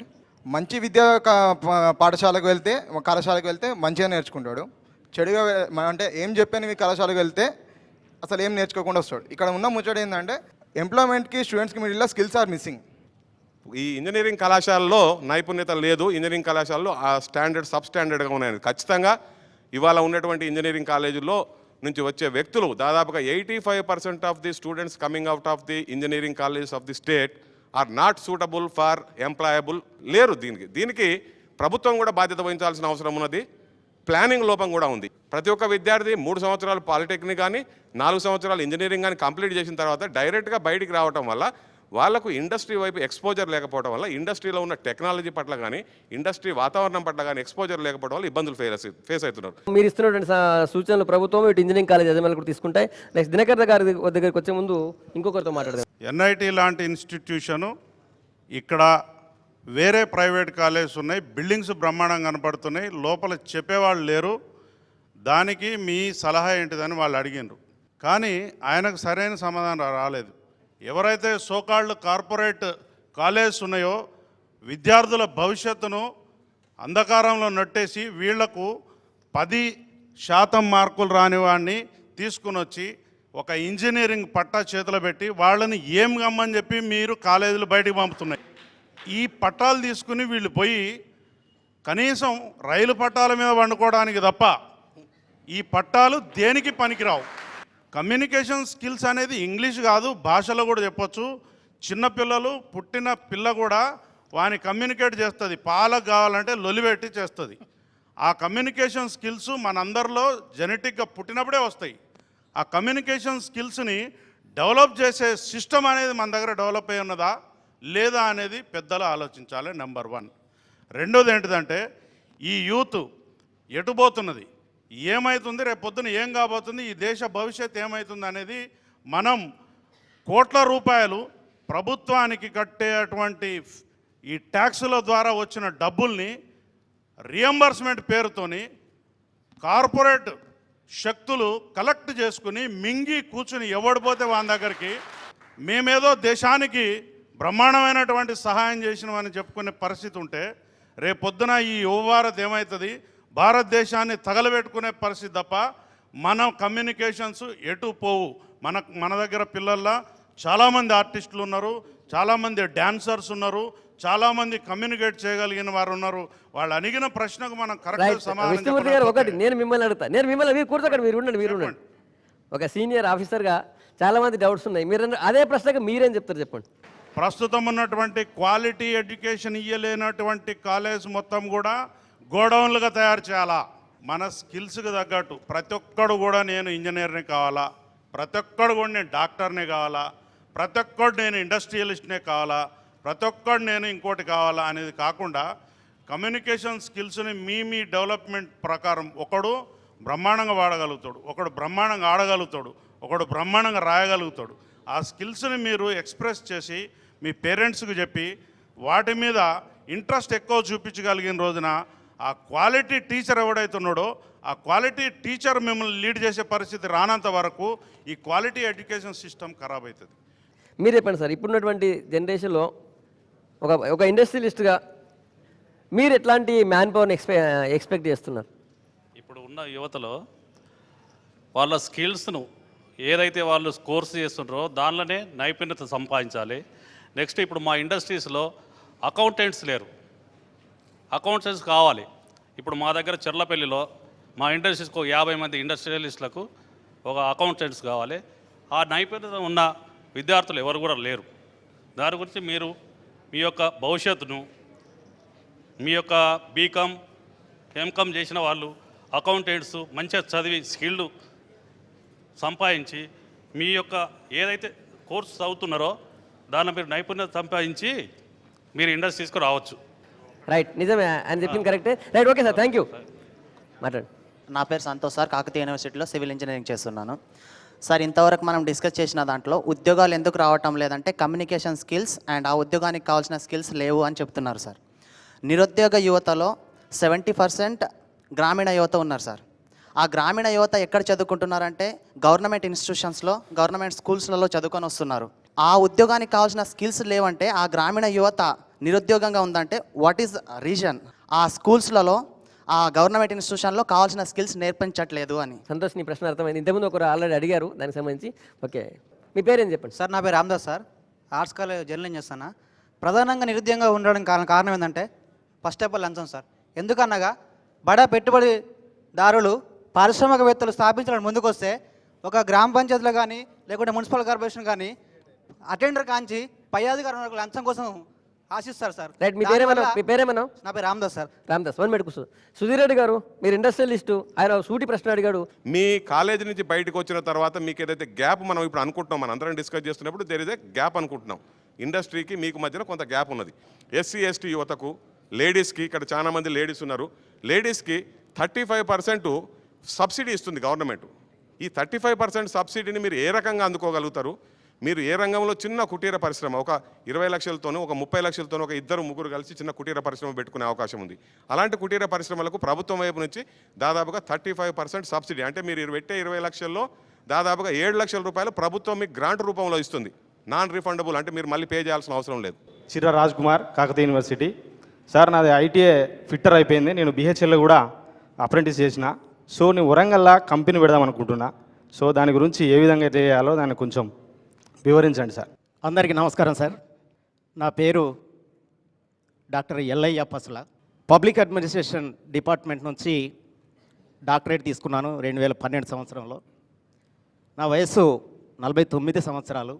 ఇక నాకు ప్రభుత్వ ఉద్యోగం వస్తుందనేటువంటి ఆశను కోల్పోయాను. ఇప్పుడు నాకు 2 ఆడపిల్లలు, వాళ్ళు 10th అయిపోయినరు. వాళ్ళు నేను కలిసి ఉద్యోగం వస్తుందనేటువంటి ఆశను వదులుకున్నాం కాబట్టి నాలాగే నా పిల్లల్ని కూడా 10వ తరగతి తర్వాత ఇంటర్మీడియట్ తర్వాత డిగ్రీ తర్వాత పీజీ తర్వాత పిహెచ్డీలు నాలాగే చేసి వీళ్ళు పిహెచ్డీలు పూర్తి చేసే వరకు ఇప్పటికే కోటాను కోట్ల నిరుద్యోగులతో భారతదేశం బాధపడుతుంది. నేను ఒక ఔత్సాహిక పారిశ్రామిక రంగంలోకి ప్రవేశించి నా పిల్లల్ని కూడా అలా ఔత్సాహిక పారిశ్రామికవేత్తలకి నేను తయారు చేయాలనేటువంటి ఆలోచన నాకు ఇప్పుడు వచ్చింది. నా పిల్లల్ని కూడా నేను రేపటి నిరుద్యోగులుగా చూడదలుచుకోలేదు. నేను ఇప్పటికీ నిరుద్యోగిని. బ్యాంక్ లింకేజ్తో సంబంధం లేకుండా మాకు ఏమైనా అవకాశాలు ఉన్నాయా, ఆ అవకాశాలు ఏంటో మాకు క్లుప్తంగా తెలియజేయండి. ఇంతకుముందు డాక్టర్ ఎల్లయ్య గారు పారిశ్రామికవేత్తగా నేను నిలబడాలనుకుంటాను, ఏం అవకాశాలు ఉన్నాయన్నారు. పారిశ్రామికవేత్త సుధీర్ రెడ్డి గారు మీరు చెప్పండి. బ్యాంక్ లింకేజ్ లేకుండా రుణ సదుపాయము కానీ ఒక పరిశ్రమ పెట్టుకునే అవకాశాలు ఖచ్చితంగా తెలంగాణ పారిశ్రామికవేత్తల సంఘము మీకు మద్దతుగా నిలబడుతుంది. మీరు ఏదైతే చేయాలనుకుంటున్నారో మీలాంటి అనేక మంది యువతకు మరియు నిరుద్యోగులుగా ఉండి మీరు ఏజ్ బార్ అయిపోయిన వాళ్ళు కూడా పరిశ్రమలు పెట్టుకోవడానికి అనేక అవకాశాలు ఉన్నాయి. ఖచ్చితంగా తెలంగాణ పారిశ్రామికవేత్తల సంఘం ఒక మెంటర్గా నిలబడుతుంది మీ అందరికీ. మా వైపు నుంచి పరిశ్రమలు పెట్టుకోవాలని ముందుకు వచ్చే వారందరికీ కూడా వారికి కావాల్సిన ప్రాజెక్ట్స్ను సలహా సూచనలు ఇవ్వటం కానీ, బ్యాంకులతోని వారికి కావాల్సిన రుణ సదుపాయం ఏర్పాటు చేయడంలో కానీ, ప్రభుత్వం నుంచి రావాల్సిన స్కీమ్స్ రాయితీలు ఏమున్న విషయంలో కానీ డీటెయిల్డ్ గైడెన్స్ దొరుకుతుంది. వరంగల్లోనే ఒక ఇంక్యుబేషన్ సెంటర్ని ఖచ్చితంగా స్థాపించి దానికి పూర్తి గవర్నమెంట్ మద్దతుని, నేషనల్ అకాడమీ ఆఫ్ కన్స్ట్రక్షన్ మద్దతుని, అలాగే ఎన్ఐటి మద్దతుని, ఈ 5-6 సంస్థల మద్దతును తీసుకొని వరంగల్లోనే ఒక బ్రహ్మాండమైనటువంటిది అత్యున్నతమైన టెక్నాలజీతోటి ఒక ఇంక్యుబేషన్ సెంటర్ అనేది నేను ఇంగ్లీష్లో మాట్లాడున్నాను. దాంట్లో రా మెటీరియల్ని పంపించి ఫినిష్డ్ ప్రోడక్ట్గా బయటికి తీసుకురావడం అనే దాన్ని మనం ఇంక్యుబేషన్ సెంటర్ అంటాం. ఎట్లయితే మ్యానుఫ్యాక్చరింగ్లో లేకపోతే మనకు ఒక క్లాత్ ఇస్తారు, క్లాత్ ఇచ్చిన తర్వాత మనం బట్టలు తయారు చేస్తాం. ఈ బట్టలు తయారైన తర్వాత దాన్ని మీరు డ్రెస్ అంటున్నారు. డ్రెస్ కంటే ముందు ఓన్లీ క్లాతే ఉంది. ఈ ప్రాసెస్ ఏదైతే ఉందో ఆ ప్రాసెస్ను సరి అయిన పద్ధతిలో చేయగలిగినటువంటి ట్రైనింగ్ ఇచ్చేటువంటిది, వారిని మన్నిక అయినటువంటి శిక్షణ ఇచ్చేటువంటి సెంటర్ని ఇంక్యుబేషన్ సెంటర్ అంటాం ఇంగ్లీష్లో మనం. ఈ జస్ట్ డిగ్రీ పట్టాలు తీసుకొచ్చినటువంటి ఈ యువతని స్కిల్డ్ యువతగా తయారు చేస్తారు, అంతేనా? ఎగ్జాక్ట్లీ. దానికి అత్యున్నతమైనటువంటి ప్రమాణాలు, మామూలు ప్రమాణాలు కాదు. మొత్తం మన తెలంగాణ రాష్ట్రంలోనే వరంగల్ సెంటర్ని అత్యున్నతమైన ఇంక్యుబేషన్ సెంటర్గా తీర్చిదిద్దడానికి టీఐఎఫ్ నుంచి అలాగే నా వైపు నుంచి నేషనల్ అకాడమీ ఆఫ్ కన్స్ట్రక్షన్ నుంచి మేము డిసైడ్ చేసుకొని ఈ మీటింగ్ కంటే స్టార్ట్ కాకంటే ముందు ఇది అనౌన్స్ చేయడానికి నిర్ణయించుకోవడం జరిగింది. అందుకు మీ V6 ఛానల్ వారికి మా కృతజ్ఞతలు.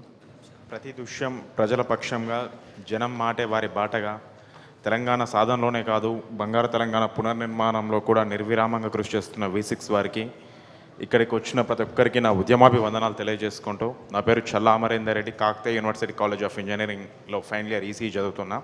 నా ఏం ఒక జర్నలిస్ట్ కావాలని. నేను ఒక 2 అంశాలు ప్రస్తావించాలనుకున్నా, దయచేసి సంగప్ప గారు టైం కేటాయిస్తే. చెప్పండి, బ్రీఫ్గా చెప్పండి మహేందర్ రెడ్డి. ఇప్పుడు జరుగుతున్న పరిణామాలు ఏ విధంగా ఉన్నాయంటే, కేజీ నుంచి పీజీ వరకు ఒక విద్యని విద్యలా చెప్పకుండా దాన్ని ఒక వ్యాధిలా ఆ సంస్థలు విద్యార్థులకు ఎక్కిస్తున్నాయి. ఎంతసేపు పోటీ పరీక్షలకు ఏ విధంగా సిద్ధం కావాలో చెప్తున్నారు, కానీ ఈ పోటీ ప్రపంచంలో మనం ఏ విధంగా బతకగలుగుతున్నాం అనే అంశాలు చెప్పట్లేదు. అది first thing. Good evening everyone. నా పేరు Manikanta Nayak, BTech final year and Kakatiya university college engineering. Sir ఇందాక చెప్పారు ఇండస్ట్రీకి స్టఫ్ ఉన్న క్యాండిడేట్స్ కావాలని చెప్పారు. దానికి ముందు మినిమం 4 ప్రాజెక్ట్స్ కావాలని చెప్పారు కదా. ఇప్పుడు బీటెక్ ఉన్న కోర్సులో మేము ఫైనల్ ఇయర్లో వచ్చేసి ఒక ప్రాజెక్ట్ చేస్తాము, అంటే ఎలక్ట్రికల్ కానివ్వండి, ఎలక్ట్రానిక్స్ కానివ్వండి. ఇది ప్రతి ఒక్క స్టూడెంట్లో ఇవాళ ఫస్ట్ ఇయర్లో జాయిన్ అయిన దగ్గర నుంచి కూడా ఈ ప్రశ్న వాళ్ళకు ఉదయిస్తూ ఉంది.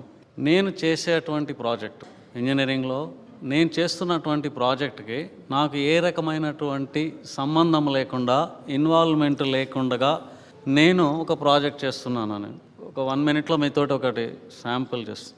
వనపర్తి నుంచి మా దగ్గరికి ఒక student, BTech final year student, civil engineering నుంచి రావడం జరిగింది. అందరూ ఇక్కడ అభిప్రాయపడుతున్నట్టుగా ప్రైవేట్ కాలేజీలో అక్కడ టీచింగ్ సరి అయినటువంటి స్థాయిలో లేకపోవడం వలన ఆ స్టూడెంట్కి కంప్లీట్ బేసిక్స్ కూడా లేనటువంటి పరిస్థితి, ఇంగ్లీష్లో కమ్యూనికేషన్ స్కిల్స్ లేనటువంటి పరిస్థితి. ఇప్పుడు ప్రపంచంలో మేము తీసుకొచ్చినటువంటిది అంటే బీసీ రావుగా నేను కొంత అడ్వాన్స్మెంట్ ఇన్ ద టెక్నాలజీస్గా తీసుకొచ్చినటువంటి టెక్నాలజీ మీద పెట్టి ఆ స్టూడెంట్ని ఆర్ఎంసీ రెడీమిక్స్ కాంక్రీట్ ప్లాంట్ లోపలికి ప్రాక్టికల్గా పంపించి కేవలం ఒక 40 రోజులు పనిచేసిన కారణంగా ఆ పిల్లవాడిని 15,000 రూపాయలకి శాలరీస్కి ఇమ్మీడియట్గా అయిపోతానే ఎంప్లాయ్ చేయడం జరిగింది. సార్ నా పేరు వి ఆనంద్ కుమార్. ఎస్ సార్, కాకతీయ యూనివర్సిటీలో ఎల్ఎల్ఎం చేస్తున్నాను. అయితే ప్రైవేటైజేషన్కి వచ్చేసరికి ఎంటెక్ చేసిన క్యాండిడేట్ అక్కడ పోయేసరికి ఇండస్ట్రీలో వాళ్ళు ఏంటంటే బిజినెస్ పర్పస్లో అమౌంట్ తగ్గించుకొని కేవలం డిగ్రీ ఉన్న క్యాండిడేట్ని పెట్టుకొని అసలైన స్టఫ్ ఉన్న క్యాండిడేట్ని తీసుకునే పరిస్థితి అవుపేయట్లేదు. అటువంటి పరిస్థితులు కూడా ఇక్కడ మనకు కోకొల్లలుగా అవుపిస్తున్నాయి. అదేవిధంగా బీటెక్ కానీ ఇదే స్కూల్ లెవెల్లో చూసుకున్నట్లయితే ఫర్ ఎగ్జాంపుల్ ప్రైవేట్ స్కూల్లో ఒక టీచర్ కావాలంటే కనీసం ఒక టీటీసీ లేకపోతే బీఈడీ ఉన్న క్వాలిఫికేషన్ ఉన్న క్యాండిడేట్ కావాలి. కానీ ఇప్పుడున్న పరిస్థితి ఏమవుతుందంటే కేవలం ఇంటరు డిగ్రీ చదివే ఏదైతే పిల్లలు బీటెక్ తోటి అట్లాంటి స్కూల్స్ ఉన్నట్లయితే ప్రభుత్వం చర్య తీసుకోవాలి. అలాంటి స్కూల్స్ని ప్రభుత్వం ఎంటర్టైన్ చేయకూడదు. Okay, thank you. ఇండస్ట్రీస్ కూడా నిరోధిస్తే బెటర్. ఒకటే అంశాన్ని నేను చెప్పదలుచుకున్నాను. గ్లోబలైజేషన్ వల్ల ప్రపంచమంతా కూడా గ్లోబలైజేషన్ ఎఫెక్ట్ వల్ల ఈరోజు భారతదేశం అంతా కూడా ఒక కుగ్రామంగా తయారైంది. ఈరోజు సోషల్ సైన్స్ కోర్సు చదివియాలంటే వెనుక ముందు ఆడుతుండ్రు ఇవ్వరు. ఎందుకంటే వాళ్ళు బీటెక్ కోర్సులో లేకపోతే ఎంసీఏ కోర్సులో చదివించి పైలో ఉన్న హైదరాబాద్కో లేకపోతే బెంగళూరుకో అక్కడికి పిల్లలను సాఫ్ట్వేర్ ఇంజనీరింగ్ పంపాలనే ఒక తాపత్రయంలో వాళ్ళు ఆ కోర్సు. నేను ఏమంటున్నా అంటే సోషల్ సైన్స్ సామాజిక అవగాహన పిల్లల్లో లేకపోవడం వల్లనే ఇలాంటి కొన్ని అంటే స్వచ్ఛందంగా ముందుకు రావడానికి వెనుక ముందు ఆడుతున్నారు. కాబట్టి పిల్లల్లో సోషల్ అవేర్నెస్ ప్రోగ్రామ్ చేయడానికి పేరెంట్స్ కూడా దోహదపడాలనేది ప్రధానంగా చెప్పదలుచుకున్నాను. వేదిక మీద ఉన్నటువంటి ఇండస్ట్రియలిస్టులను ఒకటే మేము సూటిగా ఒకటి అడగదలుచుకుంటా ఉన్నాను. ప్రభుత్వ రుణాలు తీసుకొని ఈరోజు కంపెనీలు ఏర్పాటు చేసినటువంటి ముఖ్యం ఉంటారు, కానీ ఒక 15% సొంత డబ్బులతోనే ఈరోజు ఇండస్ట్రియలిస్టులు ఏర్పడిన వాళ్ళు ఉంటారు. కానీ ఈరోజు మేము ఒకటే అంటా ఉన్నాం, ప్రభుత్వ ఉద్యోగాలతో పాటు ప్రైవేట్ సెక్టార్లో ప్రైవేట్ కంపెనీల్లో కూడా రిజర్వేషన్లు కావాలని చెప్పేసి కూడా అంటా ఉన్నాం. పైన ఉన్నటువంటి ఇండస్ట్రియలిస్టులు మీరు ప్రభుత్వ రుణాలు తీసుకొని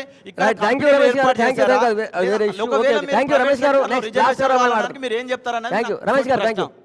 మాట్లాడమ్మా. గుడ్ ఈవినింగ్ సార్, నా పేరు ఎం రజిత. నేను ఎంఎస్సీ ఫిజిక్స్ కంప్లీట్ చేశాను. సార్ నేను ఎంఎస్సీ ఫిజిక్స్ కంప్లీట్ చేశాను కదా, ఏదైనా కాలేజీలలో లెక్చరర్ ఫీల్డ్కి వెళ్తే వాళ్ళు అంటున్నారు కదా మా దగ్గర ల్యాబ్ అసిస్టెంట్ పోస్టులు ఖాళీ ఉన్నాయి, లేదంటే ట్యూటర్గా ఖాళీ ఉన్నాయి అంటున్నారు. కానీ మేము చదివింది దాని గురించి కాదు కదా సార్, మాకు సెల్ఫ్గా ఏదో ఒకటి మేము చేయాలి అంటే మేము ఎంతో కొంత నిరూపించుకోవాలి కదా సార్. సో మాకు దాని కొరకు ఏదైనా గవర్నమెంట్ తరఫున ఏమైనా పథకాలు ఉన్నాయా, లేకుంటే మేము ఎట్లా అసలు ముందుకెళ్ళాలి, మాకు ఏం అర్థం కావట్లేదు కదా సార్. ఫిజిక్స్ చదువుతున్నందుకు చాలా సంతోషం. నేను కూడా ఫిజిక్స్ ఫ్యాకల్టీ కాబట్టి మీరు నేను ఒక ఫిజిక్స్ ప్రొఫెసర్ అండి. ఎంఎస్సీ ఫిజిక్స్ చేసిన తర్వాత టీచింగ్ సైడ్ వెళ్తాం, ఇది జూనియర్ కాలేజీలో కానీ డిగ్రీ కాలేజీలో కానీ లెక్చరర్గా వెళ్తాం. ఇది సీజన్ ఇప్పుడు ప్రజెంట్గా ఏప్రిల్లో బోల్డ్ అని ఉద్యోగాలు వస్తాయి. ఈ మధ్య ఇంకొక చిన్న గవర్నమెంట్ ఆఫ్ ఇండియా ఏం చేసిందంటే గేట్ కానీ నెట్ కానీ ఒక ఎగ్జామ్ కనుక మనం రాసినట్టయితే క్వాలిఫై అయితే చాలు, అందులో ఫస్ట్ క్లాస్ మార్కుల సెకండ్ క్లాస్ థర్డ్ క్లాస్ అవసరం లేదు, క్వాలిఫైయింగ్ మార్క్స్ అని ఉంటాయి. క్వాలిఫైయింగ్ మార్క్స్ కనుక నువ్వు సంపాదించుకుంటే మేము ఎన్ఐటి వరంగల్లో ఒక పిహెచ్డి స్కాలర్స్గా తీసుకుంటాం. 5 సంవత్సరాలు నీకు గవర్నమెంట్ ఆఫ్ ఇండియా నుంచి ఫెలోషిప్ వస్తుంది. స్టార్టింగే నెలకు 25,000 రూపాయల ఫెలోషిప్తో వస్తుంది. ఎన్ఐటి వరంగల్లో పిహెచ్డి డిగ్రీ వస్తుంది. మా దగ్గర ఎన్ఐటి వరంగల్లో పిహెచ్డి చేసిన వాళ్ళు చాలామంది విదేశాల్లో పోస్ట్ డాక్టరేట్స్ అంటారు. పోస్ట్ డాక్టరేట్ చేసేసి అక్కడ నెలకు 50,000 లక్షలు సంపాదించి మళ్ళీ తిరిగి ఐఐటి ఎన్ఐటి లాంటి విద్యా సంస్థల్లో ఉద్యోగాలు చేస్తున్నారు. ఆటమిక్ ఎనర్జీ రెగ్యులేటరీ బోర్డ్ అని ఒకటి ఉంటుంది ఇండియాలో, ఈ రేడియేషన్ కంట్రోల్ చేసే ఆర్గనైజేషన్. దాన్ని ఓపెన్ చేసి, వెబ్సైట్ ఓపెన్ చేసి ఎంఎస్సి చేసిన వాళ్ళకి ఫీసిస్ట్ జాబ్ అని ఉంటుంది, ట్రైనింగ్ ఉంటుంది. అది 6 months or 1 year. ఆ ట్రైనింగ్ కంప్లీట్ చేసి సర్టిఫికేట్ తీసుకొని రా, నీకు ఒక 40,000 రూపాయలు మినిమం సాలరీతో జాబ్ దొరుకుతుంది, నేను ఇప్పిస్తా. నాక్ అనేది ఇప్పుడు ప్రజెంట్ మనకు ఎంప్లాయ్మెంట్ ఎక్స్చేంజ్ అనే ఒక ఆఫీస్ ఉంది సార్. ఎంప్లాయ్మెంట్ ఎక్స్చేంజ్ ఆఫీస్ నుండి నాకు ఎందుకు సార్ కోఆర్డినేషన్ లేదు? సూటి ప్రశ్న ఇది సార్. భిక్షపతి గారు, నిజంగా కూడా చాలామందికి న్యాక్ గురించి వాళ్ళకి సమాచారం లేదు, అవగాహన లేదు అంటున్నారు. అటు న్యాక్ ఉంది, ఇటు సిఐటిడి ఉంది ఎంఎస్ఎంఈ నుంచి, తర్వాత నేషనల్ ఎన్ఎస్ఐసి ఉన్నాయి, ఇలాంటి చాలా ఉన్నాయి కదా, వాటి గురించి సమాచారం మాకు ఉండట్లేదు అంటున్నారు. ఓకే, థ్యాంక్ యూ, మీరు కూర్చోండి. అది కరెక్ట్, చాలా మంచి పాయింట్ చెప్పాడు మిత్రుడు. మేము లాస్ట్ వీక్ ఒకసారి V6 రిపోర్టర్స్తో మాట్లాడుతున్నప్పుడు వాళ్ళకు కూడా ఇది ఇటువంటి సంస్థ, ఇటువంటిది ఇంత మంచి సంస్థ ఉందా అని ఆశ్చర్యం వేసి, ఈ పర్టికులర్ యువ తెలంగాణ లోపల కంపల్సరీ న్యాక్ నుంచి రిప్రజెంటేషన్ కావాలని అంటే ఇక్కడికి వచ్చి చెప్తున్నాం అనమాట. సో మీరు అన్నది కరెక్టే, పబ్లిసిటీ అనేది లేదు. సో మీరు వాట్ యూఆర్ సేయింగ్ ఈజ్ ఆ ఎంప్లాయ్మెంట్ ఎక్స్చేంజ్కు లింకప్ చేసి మీరు అక్కడ రిజిస్ట్రేషన్ పోయినప్పుడు ఇక్కడ కాదు ఇంకో శిక్షణ కావాలి అని. ఇప్పుడు గవర్నమెంట్ ఆఫ్ ఇండియా కూడా ఎంప్లాయ్మెంట్ ఎక్స్చేంజెస్ అన్నిటిని కూడా కౌన్సిలింగ్ సెంటర్స్గా మార్చబోతున్నారు. మీరు రిజిస్టర్ చేసుకున్న తర్వాత మీకు ఇవన్నీ మెసేజ్లు వస్తుంటాయి, మీ క్వాలిఫికేషన్ సరిపోయేవి, ఎక్కడ ఉద్యోగాలు ఉన్నాయి, ఎక్కడ వస్తున్నాయి అనేది ఆ ఇన్ఫర్మేషన్. మేము ముఖ్యంగా ఏమంటున్నామంటే, మీరు గ్రాడ్యుయేట్ అయ్యి అక్కడ ఫ్రస్ట్రేట్ కాకండి, వొకేషనల్ ఎడ్యుకేషన్ వైపు రండి. ఇప్పుడు ముఖ్యంగా చెప్పేది ఏంటంటే, మన యూత్ ఎంతోమంది ఉన్నారు, మార్కెట్లో ఉన్న డిమాండ్ ఉన్న కోర్సులు వొకేషనల్ కోర్సెస్ అంటే వృత్తి విద్యా కోర్సు అంటే వొకేషన్ సంబంధించినవి. వాటికి మేము ప్రతి జిల్లాలో మా సెంటర్స్ ఉన్నాయి. ప్రతి బ్యాచ్లో 30 మంది, ఒకటి ఎలక్ట్రీషియన్ ట్రేడు, ఇంకోటి ప్లంబింగ్ ట్రేడు, తర్వాత పెయింటింగ్ ట్రేడ్. మీకు రెసిడెన్షియల్ కోర్స్ పెడతాం అక్కడ, ఫ్రీ ఫుడ్ అండ్ అకామిడేషన్. 3 నెలల తర్వాత national vocational NCVT national council of vocational training సంబంధించిన సర్టిఫికేట్ ఇస్తాము. ఆ సర్టిఫికేట్ ఎక్కడ ఎంప్లాయ్మెంట్ ఎక్స్చేంజ్లో కూడా పనికి వస్తుంది. అండ్ ఈ సర్టిఫికేట్ ఉంటే మీకు ఎంత డిమాండ్ అంటే ప్రతి కంపెనీ వచ్చి మిమ్మల్ని తీసుకుంటుంది. అండ్ అక్కడ మీకు స్టార్టింగ్ శాలరీ తక్కువ ఉండొచ్చు, 7,000 8,000 వస్తుంది with accommodation and food. But మంచిగా గ్రోత్ అయ్యే కోర్సులు ఇవి. అడగండి సార్, మీ పేరేంటి, మీరు ఏం చదువుతున్నారు, ఏం చదువుకున్నారు, మీకు ఏం కావాలి? Sir good evening sir. నేను కే లక్ష్మణ్, నేను MA BEd అయిపోయింది సార్. నాది స్పెషల్ లాంగ్వేజ్ తెలుగు నాది. అయితే నేను 2 సార్లు ప్రైవేట్ ఇన్స్టిట్యూట్లో ఇంటర్వ్యూకి వెళ్ళాను సార్. అయితే మేము CBSలో అంటే టీచింగ్ చేయడానికి ఎలిజిబుల్లా కాదా, జూనియర్ అసిస్టెంట్గా పని చేయడానికి కూడా మేము ఎలిజిబుల్ ఉంటామా కాదా? అట్లాంటి వాళ్ళకి ఏం అవకాశాలు ఉంటాయి? యాక్చువల్గా మనం చదువుకున్న డిగ్రీస్కి ఉద్యోగానికి సాధ్యమైనంత ప్రభుత్వ ఉద్యోగం అయితేనే మనం చదువుకున్న డిగ్రీకి మన ఉద్యోగానికి లింక్ ఉంది. ప్రైవేట్ సెక్టార్లో డిగ్రీకి ఉద్యోగానికి ఏమాత్రం లింకు లేదు. బెస్ట్ ఎగ్జాంపుల్ ఏంటంటే జూనియర్ కాలేజెస్లో మ్యాథమెటిక్స్ చెప్పే వాళ్ళలో చాలామందికి MSc మ్యాథమెటిక్స్ డిగ్రీ ఉండదు. ఆ సబ్జెక్టు నైపుణ్యత పెంచుకొని వాళ్ళు ఒక 50,000 నుంచి 3 లక్షల వరకు శాలరీ పొందుతున్నటువంటి సందర్భాలు ఉన్నాయి డిగ్రీ లేకుండా. CBSEలో చదువుకున్న వాళ్ళే CBSE పాఠశాల చెప్పాలనే నియమం ఏమీ లేదు. వాళ్ళ రిక్వైర్మెంట్ ఏంటి, ఆ నైపుణ్యం మనలో ఉందా లేదా, that is the point in private schools. నా పేరు గూడూరు సతీష్ కుమార్ అండి. MSc మ్యాథమెటిక్స్ కంప్లీట్ చేశాను. అయితే పెరుగుతున్న జనాభా ప్రాతిపదికకు అనుగుణంగా మనకు ఈ కాలేజెస్కు స్కూల్స్కి పర్మిషన్ ఇస్తున్నారే తప్ప వాటిలో నాణ్యత అనేది లోపించిందని ఇప్పటివరకు మనం డిస్కస్ చేయడం జరిగింది సార్.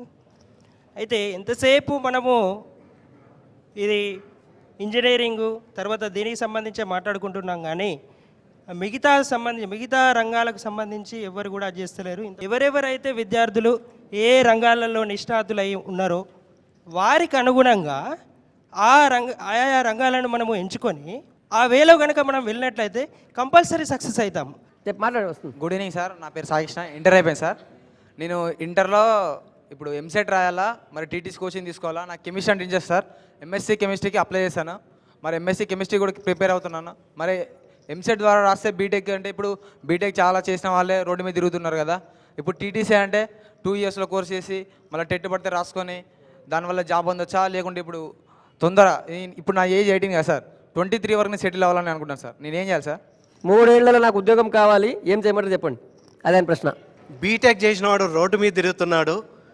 ఒక Balaji institute of technology Narsampet ఇక్కడ నుంచి పోయి 3 సంవత్సరాల తర్వాత విప్రోలో క్యాంపస్ ప్లేస్మెంట్ చేసిన విద్యార్థి కూడా ఉన్నాడు.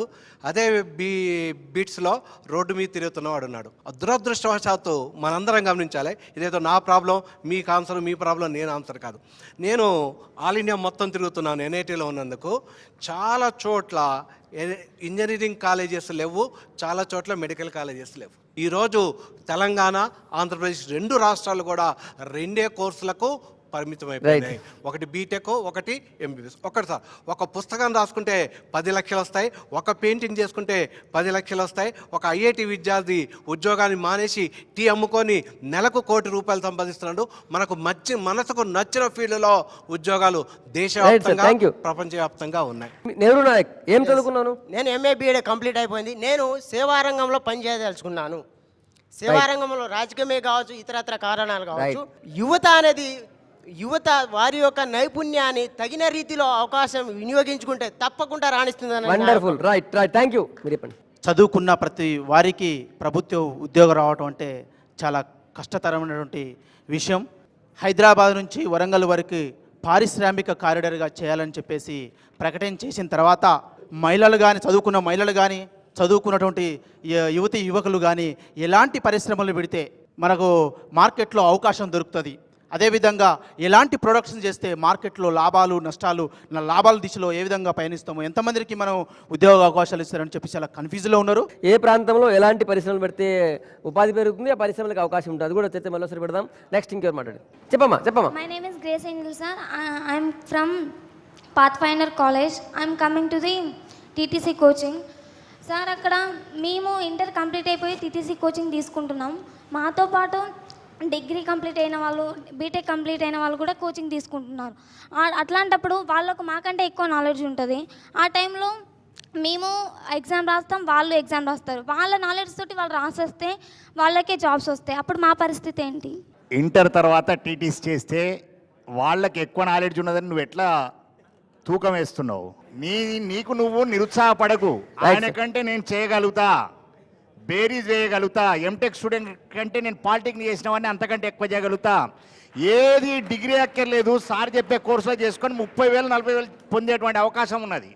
సార్ నా పేరు గాదప అనిల్ కుమార్, కాకతీయ యూనివర్సిటీ. ఇప్పుడు ప్రభుత్వానికి మేము ఒక విజ్ఞప్తి ఏంటంటే, ఉన్నటువంటి గ్రామీణ ఉన్నటువంటి ఎస్సీ ఎస్టీ వాటికి సంబంధించినటువంటి విద్యార్థులు బీసీ వాళ్ళు కానీ బీఎడ్ ఎంఏ ఎంసీఏ చేసి ఖాళీగా గ్రామీణ ప్రాంతాల్లో ఉంటున్నారు.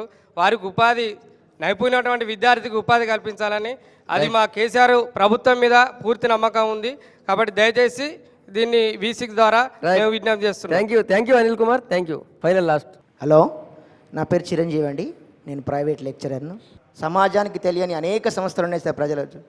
అలాంటి సంస్థలు ఏమైనా ఉంటే కొన్ని బ్రీఫ్గా తెలియజేయాలి సార్.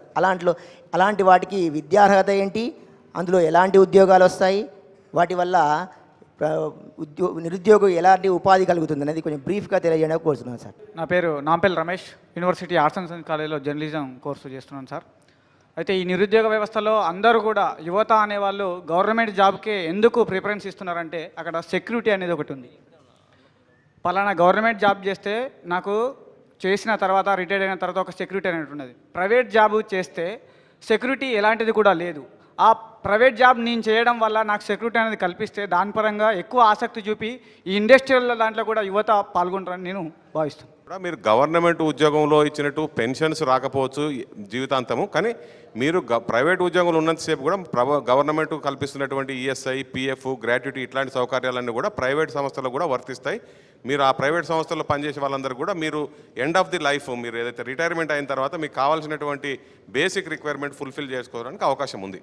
చిరంజీవి గారు మీరు కంక్లూడ్ చేయమని చెప్పి అడిగాను. మీరు ఇంక్యుబేషన్ సెంటర్ పెడతామంటున్నారు. ఆ ఇంక్యుబేషన్ సెంటర్ ద్వారా ఎలాంటి వాళ్ళకు ఎలాంటి స్కిల్ డెవలప్మెంట్లో ట్రైనింగ్ ఇస్తారు? ఒక ఫైనల్ అయిపోయింది సార్. ఇది ఇంక్యుబేషన్ సెంటర్ అనేది నేషనల్ అకాడమీ ఆఫ్ కన్స్ట్రక్షన్ దాని తర్వాత national institute of medium and small scale industries Yousufguda Hyderabad. Then ఇక్కడ ఉన్నటువంటి ఇండస్ట్రియలిస్టులు, హాస్పిటల్స్, దాని తర్వాత టిఐఎఫ్, ఇవన్నీ వాటి పూర్తి సహకారంతో వీలవుతే నేషనల్ అకాడమీ ఆఫ్ కన్స్ట్రక్షన్ యొక్క అడ్మినిస్ట్రేటివ్ సహకారంతో దీన్ని ఇక్కడ స్థాపించదలుచుకున్నాం. బిఏ చదివితే నాకేం లేదు అని, బిఏ చదివినటువంటి వాళ్ళు కానీ ఇంటర్మీడియట్లో ఆపినటువంటి వాళ్ళు కూడా అకౌంటెంట్స్గా శిక్షణ పొందడానికి కేవలం 3 నుంచి 4 నెలల కంటే అవసరం లేదు, even intermediate. Thank you sir. వందలాది మంది యూత్ వచ్చి వాళ్ళ భవిష్యత్తు ఎట్లా ఉండాలి, ఏం చేయాలి దాని మీద మీరందరూ చాలా డౌట్స్కి సమాధానాలు ఇచ్చారు. అంతేకాకుండా చిరంజీవి గారు ఇంకొక అడుగు ముందుకేసి వరంగల్లో ఒక ఇంక్యుబేషన్ సెంటర్ పెట్టి వేలాది మందికి మంచి ఉపాధి కలిగేందుకు ఏం చేయాలి, స్కిల్ డెవలప్మెంట్ ట్రైనింగ్ ఏమి ఇవ్వాలి పైన కూడా ప్లాన్ చేస్తామని చెప్పారు. ధన్యవాదాలు.